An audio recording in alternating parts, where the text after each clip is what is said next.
안녕하세요. 저는 춘천 한마음교회에서 온 이명렬입니다. 지금껏 영적인 갈급함 때문에 목마른 사슴 마냥 이리저리 은혜 받을 곳을 찾아 헤매다가 부활하신 예수님으로 답을 찾고 기쁘게 복음을 증거하는 사명자로 변화된 저의 삶을 나누려고 합니다. 저는 어렸을 때부터 엄마에 따라 교회 다니기 시작했는데요. 초등학교 6학년 때 우연히 중고등부 수련회 따라갔어요. 처음 간 수련회는 너무나도 뜨겁고 눈물 흘리며 기도하는 모습이 참 은혜가 되더라고요. 저도 형들처럼 은혜 받기 위해 열심히 기도를 하는데 생각지도 못하게 성령을 체험하는 큰 은혜를 경험하게 됐어요. 가슴이 뜨거워지면서 눈물로 기도가 되는데 갑자기 제 입에서 방언이 터져 나오더라고요. 알아듣지도 못하는 방언으로 열심히 기도를 했죠. 그러면서 저는 그렇게 기도하면서 선교사가 되고 싶은 꿈도 함께 갖게 되었습니다. 한 방에 여러 개가 이루어진 아주 놀라운 시간이었죠. 그러면서 저는 이때부터 이런 영적인 것에 더욱더 관심을 갖게 됐어요. 이때부터 새벽 예배를 꼬박꼬박 나왔고요. 중학교 때는 집, 학교, 교회만 이렇게 주로 왔다 갔다 하는 트라이앵글 같은 삶을 살았어요. 중학교 때부터 열심히 기도했었는데요. 일명 부흥사 목소리로 할렐루야, 주야 이렇게 목을 갈면서 하도 많이 기도를 해서 변성기 때 목소리가 다 망가질 정도였어요. 제가 본당에서 기도를 하면 청년들이 아니 어디서 매미가 오냐고 그러더라고요. 참 이때 뜨거웠던 것 같아요. 학교 쉬는 시간에는 교탁 앞에 나가서 칠판 한가운데 제가 즐겨 부르던 찬양 가사를 쫙 쓰기도 하고 중학교 1학년 때는 같은 반 친구 9명을 전도하기도 했어요. 이때는 학교에서 친하면 무조건 교회 데리고 와서 학교 친구와 교회 친구고 교회 친구와 학교 친구 그랬어요. 고등학교 때는 같은 교회 다니는 친구랑 1학년 동안 점심시간만 되면 운동장을 돌면서 학교를 위해서 기도했었는데요. 그렇게 기도했더니 2학년 때 기독교 동아리가 생기고 기독교 예배가 생기더라고요. 이렇게 저는 열심히 신앙생활했고 또한 열심히 은혜 받을 곳도 찾아다녔는데요. 그 당시 유명한 찬양 집회들을 찾아다녔고 몇 시간 전에 가서 줄 서서 기다리기도 했어요. 그런데 가서 은혜를 받고 오면 너무 기분이 좋더라고요. 제 신앙도 업그레이드 되는 것 같았고요.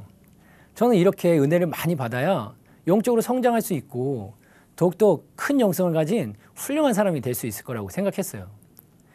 그러나 이렇게 열심히 신앙생활해도 이 제 안에 뭔가 채워지지 않는 갈급함이 있었어요. 그래서 저는 더 은혜를 받아야 되는구나 이렇게 생각했어요. 그러면서 20대가 되면서 저는 본격적으로 더욱더 열심히 은혜 받을 곳을 찾아다녔는데요. 저에게 은혜를 받는 데는 시간과 장소가 전혀 중요하지 않았어요. 야, 요즘 뜨는 곳이 있더라. 야, 세계적으로 유명한 누가 왔더라 이러면 꼭 가서 은혜를 받으려고 했고요. 그러면서 저는 이때 성령의 역사와 성령의 은사들이 일어나는 것을 경험하면서 그런 것에 더 관심을 갖고 찾아다니기 시작했어요. 처음에 성령의 은사들이 일어나는 것을 보면서 너무 신기하더라고요. 방언은 기본이고 방언을 통역해주기도 하고 예언을 해주고 또 환상과 꿈을 풀어주기도 했어요. 각종 병든 사람들이 치유가 되고 또 사람들이 기도를 받더니 쓰러지기도 하더라고요. 또 어떤 사람은 안수를 받더니 깔깔깔깔 막 웃는 거예요. 야, 이건 저에게 완전 신세계였습니다. 그러면서 저는 이런 곳에 그대로 빨려 들어갔어요. 그렇게 궁금했던 제 방언의 뜻을 해석해 주는 것도 신기하고 전량에서 예언을 해주는데 참 듣기 좋더라고요. 제 과거나 상태에 대해 정확하게 맞추면 너무나도 신기하고 제 미래에 대해 좋게 예언을 해주면 어깨가 으쓱거리며 기분이 좋았어요. 금가루가 떨어지고 금리가 생기는 집회도 가봤었는데요. 한 번은 미국에서 온 금리 사역만 하시는 분이 계셨어요. 그분이 기도를 해주면 이 사람들이 주변에서 이렇게 입을 벌려서 서로의 이름 확인하면서 야, 이가 금으로 바뀌었다. 야, 은으로 바뀌었다. 아니, 그게 생리로 바뀌었다 그런 거예요. 야, 전 그걸 보면서 야, 내일도 금으로 바뀌면 진짜 신기하겠다 했어요. 친구랑 그 집회를 같이 갔었는데요.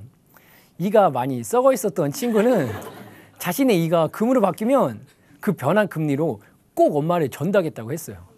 그렇게 저희는 기대를 갖고 며칠 동안 열심히 집회에 참석했는데요. 그러나 결국 저희 둘은 서로의 썩은 이만 확인하고 금리가 되지 못했습니다. 물론 제 친구 엄마를 전도하지 못했죠. 또 한 번은 아프리카에서 온 목사님이셨는데요. 그분이 설교가 끝나고 자신이 안수를 해줄 테니 손수건을 가지고 나오라는 거예요. 성경에 바울의 손수건을 병든 자에게 이렇게 얹는 순간 치유가 일어났잖아요. 그것처럼 안수받은 손수건을 통해 치유의 기적이 일어난다는 거예요. 사람들이 손수건이며 담요며 막 던지기 시작하는데 저는 아무것도 던질 게 없어서 앞으로 나가서 제가 입고 있던 마이를 그냥 벗어 던졌습니다. 그렇게 안수받은 마이를 다시 딱 입는데 아주 느낌이 묘했어요. 네, 그렇게 안수받은 마이를 들고 와서 주변에 아프다는 사람들에게 아픈 곳에 제 마이를 살포시 올려놓고 치유 기도를 해주기도 했습니다.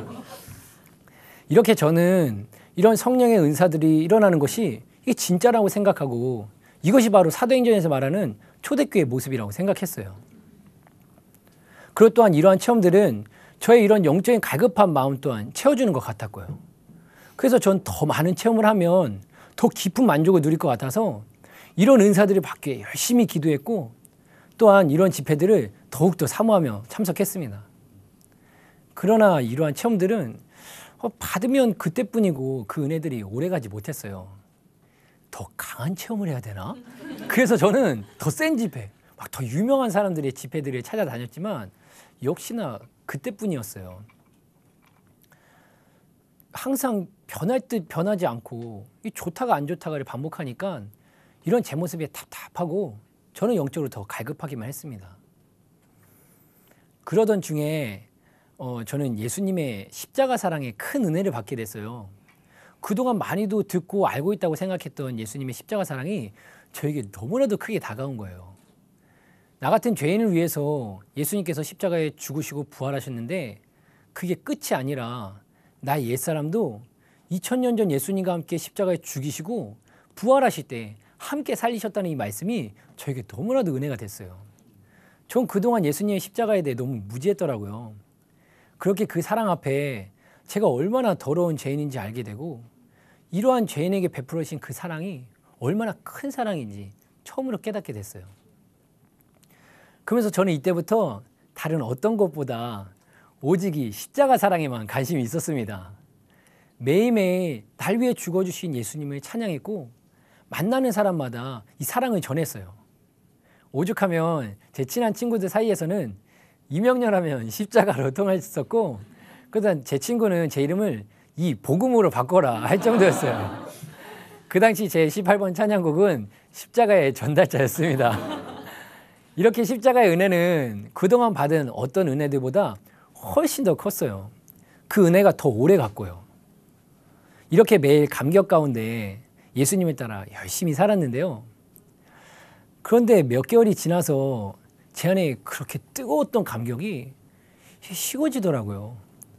그리고 그렇게 자신했던 믿음이 죄의 유혹과 문제들 앞에 힘없이 무너져 버리는 저를 보면서 너무나 실망스러웠어요. 이렇게 무너진 저의 마음은 저를 더 갈급하게만 했습니다. 이런 시간들을 쭉 보내면서 저는 항상 의문이 있었어요. 분명 성경은 내게 오는 자는 영원히 목마르지 않는다고 하는데 왜 난 항상 이렇게 갈급하고 목이 마를까? 이런 고민이 들었지만 저는 이런 갈급한 저의 마음을 계속적으로 저의 열심 있는 신앙생활 그리고 이곳저곳에서 충족받는 은혜들로 그냥 덮으려고 했어요. 그러나 그 어떤 것으로도 제 안에 이 영적인 갈급함을 채울 수가 없었습니다. 그렇게 뜨겁게 체험을 하고 많은 은혜를 받았는데 도대체 뭐가 문제인지 모르겠더라고요. 전 이 물음을 해결하지 못한 채 답 없이 여전히 헤매고 있었습니다. 그러던 중에 춘천 한마음교회를 알게 됐어요. 사람들이 복음으로 뜨겁게 변화되고 청년들이 부흥한다는 한마음교회를 알게 되면서 한번 가게 된 적이 있었는데요. 이 기쁨이 넘치고 복음에 큰 확신에 찬 성도들을 보면서 진짜 신선한 충격을 받았어요. 저도 이곳에서 함께하고 싶은 마음이 들더라고요. 그래서 저는 마음을 정하고 이 갈급한 10년 가운데 춘천으로 가게 되었습니다. 교회에 대한 큰 기대와 이 부푼 가슴을 가지고 이곳에 왔는데요. 근데 예배를 드리면 드릴수록 좀 이상한 거예요. 아니 목사님께서는 계속 부활하신 예수님을 말씀하시더라고요. 근데 목사님뿐만이 아니라 성도들도 항상 예수님의 부활을 말하는 거예요. 예수님의 부활이 증거다. 부활로 성경 전체를 믿을 수 있다. 뭐 요나의 표적 밖에는 없다고 하는데 전 뭔 말하는지 도통 모르겠더라고요. 아니 다 아는 부활을 뭐가 그리 중요하다고 저렇게 계속 얘기하나. 너무 한쪽으로 치우친 거 아닌가?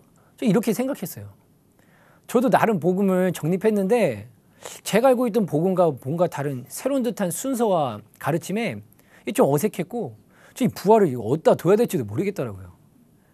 근데 사람들은 예배만 끝나면 너무 좋았다고. 아니 오늘 말씀 너무 좋지 않았냐 그러는 거예요.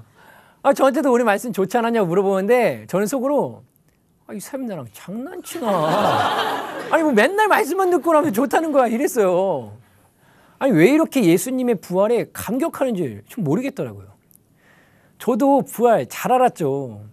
고린도전서 15장이 부활장인 거 알았고 저도 부활절만 되면 아이들 데리고 나가서 외침전도를 할 정도로 부활절을 중요하게 여겼거든요. 아니 이랬던 나도 부활 안다. 그러니 부활 아무리 들어도 뭔 소리인지 모르겠고 감각이 없었어요. 그래서 저는 목사님께서 하신 말씀을 붙들기 시작했습니다. 목사님께서는 이미 자기 것이 강한 사람은 이 말씀을 받기 힘들다.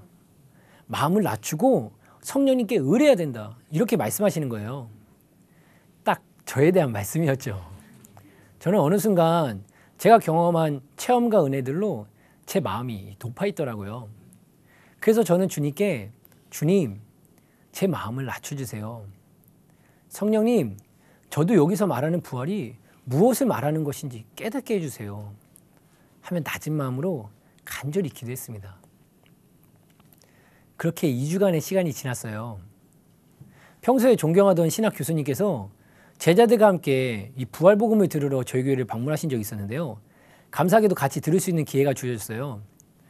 평소에 존경하던 교수님께서 이 부활복음을 들으러 이곳에 오셨다기에 저는 더 낮은 마음으로 간절히 목사님의 설교를 듣기 시작했습니다. 그런데 바로 이날이 예수님의 부활이 선명하게 비춰지는 감격의 날이 되었습니다. 목사님께서는 복음 공동체 세계 복음화의 주제로 여느 때와 같이 부활을 전하셨는데요. 그리고 마지막에 한마음교회 서현숙 축구 선수가 대강고등학교에서 복음을 증거한 영상을 보여주셨어요. 저는 그 영상을 보면서 속으로 어떻게 21살이 저렇게 담대하게 복음을 증거할 수 있나. 도대체 무엇이 저렇게 만들었나. 진지하게 고민이 되면서 가슴이 뜨거워지더라고요. 그렇게 말씀을 듣고 주여 하며 기도가 들어가는데 바로 이때 성령님께서 예수님의 부활을 선명하게 비춰주셨습니다. 아멘. 십자가에서 다 도망갔던 제자들이 며칠 뒤에 내가 십자가 지겠다고 달려가는 것을 보면서 그동안 그냥 막연하게 알고만 있던 예수님의 부활이 제 앞에 선명하게 비춰진 거예요. 야, 예수님이 진짜 부활하셨구나. 예수님의 부활로 복음이 쫙 비춰지는데 충격이었어요. 예수님의 부활로 예수님이 누구신지가 정확하게 보이는 거예요. 부활하신 예수님이 하나님이구나. 그렇다면 이분을 믿지 않고 내가 주인된 죄를 회개하고 부활하신 예수님을 내 마음의 주인으로 믿어야 구원을 받는 것이구나. 부활로 예수님이 하나님이라는 것이 확증이 되니까 십자가가 정확히 보이는데요. 십자가에서 죽으신 예수님의 피가 하나님의 피고 그 예수님의 죽음은 나를 향한 영원한 하나님의 사랑임이 확증된 거였어요. 야, 이 모든 것이 다 연결이 되면서 이게 선명하게 보였습니다. 그런데 저는 그동안 이 예수님을 하나님이라고 믿는다고 하면서 왜 예수님이 하나님인가 저희가 한 번도 고민해 본 적이 없었어요. 그런데 생각해 보니까 2000년 전 이스라엘 청년을 나의 주인이다, 나의 하나님이다 그냥 그렇게 믿을 수 있는 게 아니더라고요. 근데 저는 아무 생각 없이 그냥 어렸을 때부터 그렇게 들었으니까 그냥 그렇게 알고 있었던 거예요. 그런데 하나님께서는 그냥 그렇게 믿게 하지 않으셨더라고요. 이 세상에 모든 사람들이 다 예수님을 믿을 수 있는 확실한 증거를 주고 가셨더라고요. 그것이 바로 예수님의 부활이었습니다. 이 부활의 증거를 통해 예수님을 믿으라고 하신 거였어요. 그런데 전 지금까지 부활의 증거가 아닌 제 신앙적 체험과 제 느낌 감정을 만족시키는 은혜들로 제 믿음을 채우려고 했던 거였어요.